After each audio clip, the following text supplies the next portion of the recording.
Hello， 大家好，我係 Eileen。身邊有好多朋友而家如火如荼咁樣計劃緊聖誕節同埋新年假期嘅旅行。派友們，你哋係咪好想去又唔敢去，驚住會跌親啊，或者自己太攰應付唔到呢？其實只要我哋好好咁準備，就一樣可以享受到安心又愉快嘅旅遊。等我哋一齊嚟睇下有啲乜嘢要準備。首先呢，我哋係要選擇一啲涼爽啲嘅目的地，避免一啲太熱或者太凍嘅地方呢，會加重我哋帕金遜嘅症狀嘅。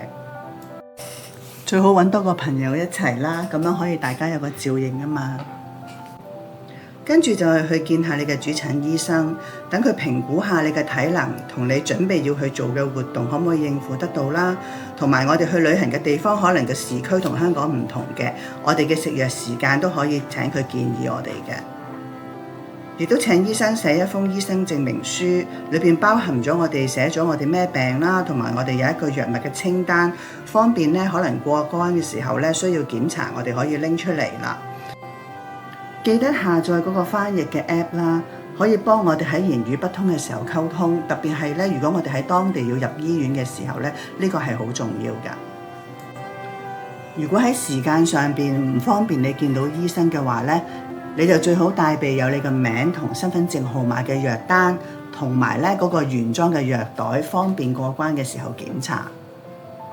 我建議大家帶多4個星期嘅藥物，萬一飛機延誤或者係受傷入咗當地醫院接受治療咧，當地醫院咧未必有齊晒我哋食開嘅藥物嘅。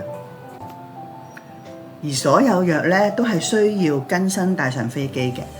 萬一咧行李延誤或者係遺失咗咧，我哋都可以有足夠嘅藥食。喺旅行期間要校定鬧鐘提自己食藥。我咧就曾經試過喺飛機上邊忘記咗一次食藥啦，咁落機嘅時候手腳唔協調就跌倒啦，嗰次仲搞到膊頭裂骨添。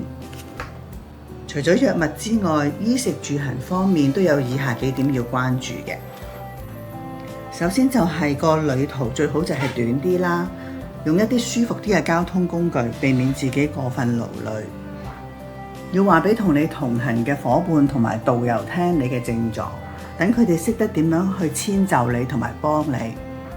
檢查清楚你買咗嘅保險涵蓋咗嘅醫療範圍啦，同埋咧準備緊急聯絡人清單。衣着盡量輕便啦，等個行李唔使咁重。記得帶備水樽同埋小食，可以維持你一日裏邊嘅能量。記得咧，蛋白質同左旋多巴咧要至少相隔1個小時食喎。盡量揀一啲無障礙交通同埋住宿，例如係有輪椅通道同埋有扶手嘅酒店房間。最後唔好唔記得帶我哋平時用開嘅行動輔助工具，例如係拐杖啊、輪椅啊咁樣。如果有需要咧，可以預訂機場嘅輪椅服務啦，同埋查詢個別航空公司提供相關嘅特別安排嘅。如果大家仲有其他提示，請你喺呢度留言同大家分享啊！今日到呢度啦，拜拜！記得要 comment、like、share、subscribe。Parky Lady， 柏金遜精靈。